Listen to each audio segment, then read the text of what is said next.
Hello everyone. So today we are trying to understand the performance management system. How great organizations improve employee and business performance. So let me ask you a question. When you hear the words performance management system, what comes to your mind? Annual appraisal, rating, promotion, salary increment, or maybe a form that employees and managers complete once in a year. But here is the truth. Performance management is not an appraisal form, as it is definitely not something that HR should remember only at the end of the financial year. A good performance management system is a continuous process that answers three simple questions. What is expecting from me? What, how I am performing, and how can I perform better? And where an organization gets these three things right, employees grow, managers become more effective, and the businesses performs better. So let's understand performance management system from an HR perspective and business perspective. What it is, how it works, common mistake organizations make, and how HR can build an effective PMS. Now, let's understand what is performance management. Performance management is a continuous process of planning, monitoring, reviewing, developing, and improving employee performance in alignment with the organizational goals. In a simple word, the organization tells employee where we need to go. The employee works towards those objectives. The manager explains what you need to achieve. Then employee works towards those objectives. The manager continuously provides feedback and support. And finally, both evaluate the results and identify the next development areas. So PMS is not just about measuring performance. It is about managing performance. And there are a big difference between these two. Performance measurement means what happened, but performance management is how do you improve what happened next. So now let's understand why is performance management important. Now let me ask you the important question. Why does an organization need a performance management system? Because employee cannot perform effectively if expectations are unclear. Imagine your manager tells you you need to do better. You might you might ask, better in what sense? More sales, better customer service, faster delivery, fewer error, or more productivity. Without clear expectations, performance management becomes subjective.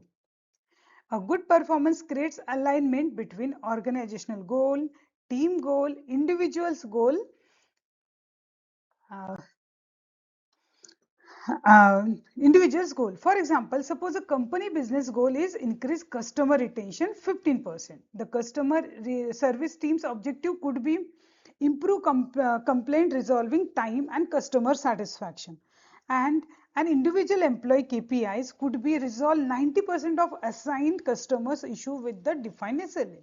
Now there is a clear connection. The employee understand my work, team objective, and the business goal. This is the real power of performance management. So now let's understand the performance management cycle. I like to look at PMS as a continuous cycle rather than a once a year activity. There are generally five important stages. First is goal setting. The first step is to define what exactly should the employee achieve. Goals should clearly ideally be SMART. SMART means specific, measurable, achievable, relevant, and time bound. For example, instead of saying improve recruitment, a better objective would be reduce average time to hire for identified position to 30 days while maintaining the required quality of hire. Now the expectations is measurable. Stage 2, performance monitoring. The second stage is now, are we moving in the right direction?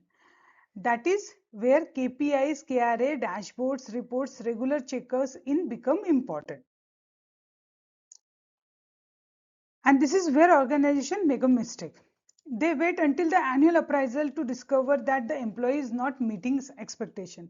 That is too late. If performance is declining in April, why wait until March next year? Discuss it. Performing should be discussed throughout the year.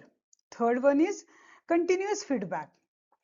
This is one of the most important part of PMS. Managers should regularly tell employee, what are you doing well?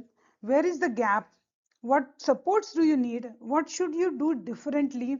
Feedback should not be an attack. If it should be a development conversation.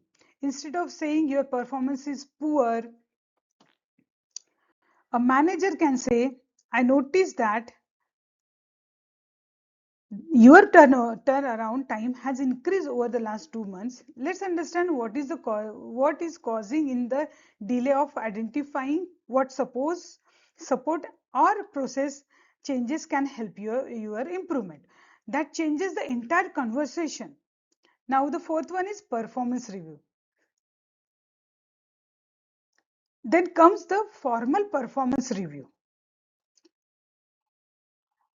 Here we evaluate achievements against goal, quality of work, behavioral and competencies, collaborations, customers or stakeholders, feedback, compliance, development process. Depending on the organization, this happen quarterly, half yearly or annually. The important thing is that review should be based on evidence and outcome, not personal opinion. Then development and improvement plan. And finally, we come to the stage that is often forgotten. What next? If an employee has a skill gap, should we provide training? If someone is ready for greater responsibility, should we give them a new assignment? If performance is below expectation, do we need a coaching or a performance improvement plan? If someone is consistently exceeding expectations, are we preparing them for a bigger role? This is where PMS becomes a real people development system rather than just an appraisal system.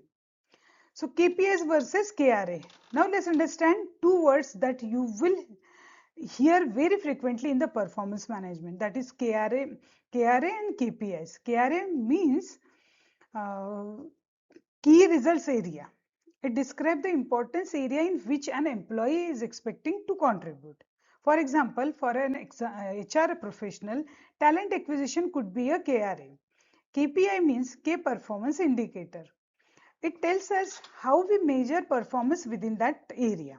For example, time to hire, other acceptance rate, offer acceptance rate, quality of hire, recruitment cost, hiring SLA. So you can think of it this way. KRM is what area I am responsible for, and KPIs means how will we measure my performance in that area. And remember, not everyone should be measured only by numbers.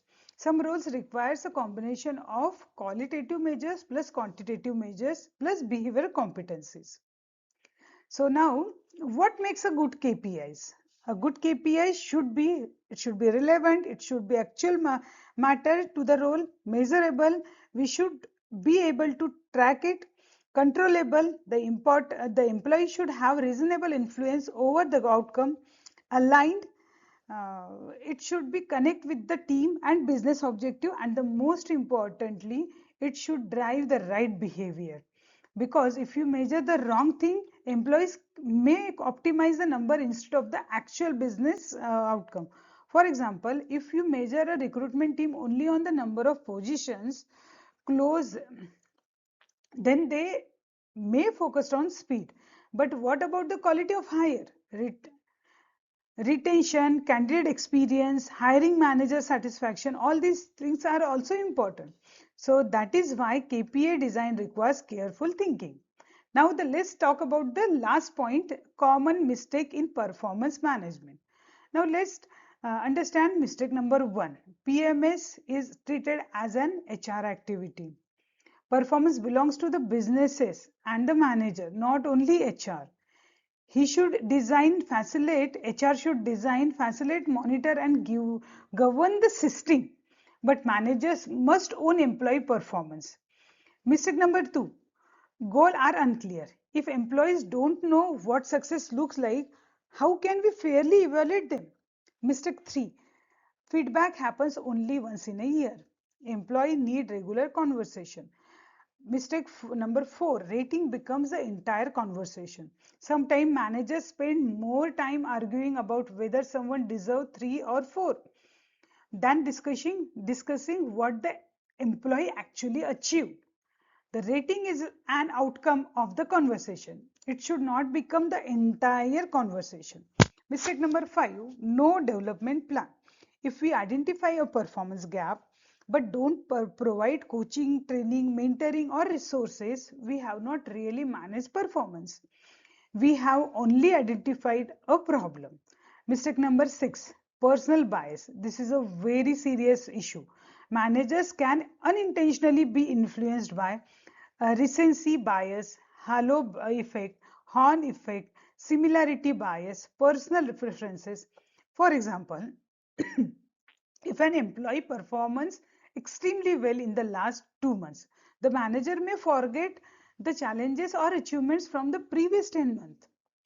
That's called recency bias. So good PMS requires evidence throughout the performance period. So now, what is the performance improvement plan? Let's talk about briefly something managers and employees sometimes fear. PIP, Performance Improvement Plan. A performance improvement plan should not automatically mean we want to remove these employees. A well-designed PIP can actually be a structured opportunity to improve. It should clearly define what is the performance gap, what improvement is expected, what supports will be provided, what is the timeline, and how will improvement be measured, and what happens if expectations are still not met. Now, the role of the HR in performance management system. So, what exactly is the role of HR? HR should act as the architect and governance partner of the performance management system. HR can help organizations design the PMS framework, define competencies and KPIs, align goals with business strategies, train managers, establish review timeline, monitor completion, analysis performance data, identifying talent and skill gaps, support succession planning, design learning and development intervention, ensure consistency and fairness, support performance improvement processes. But there is one principle HR should always remember. HR should not own employee performance. Managers do. HR should not own employee performance because that is the manager's responsibility. HR enable managers to manage performance effectively. Now, performance management plus business results. And now let's connect everything to the most important part, business outcomes. A strong performance should ultimately help the organizations improve. Productivity, quality, efficiency, employee capability, customer experience, revenue, cost optimization, retention, succession readiness. This is why I believe HR should never look at performance management only from an employee perspective. We need to balance both sides, employee growth plus organizational growth. When the employee understand their goals, receive the right support, develop their capability and see how their work contributes to the organizational success, performance management becomes much more meaningful. So let's quickly summarize.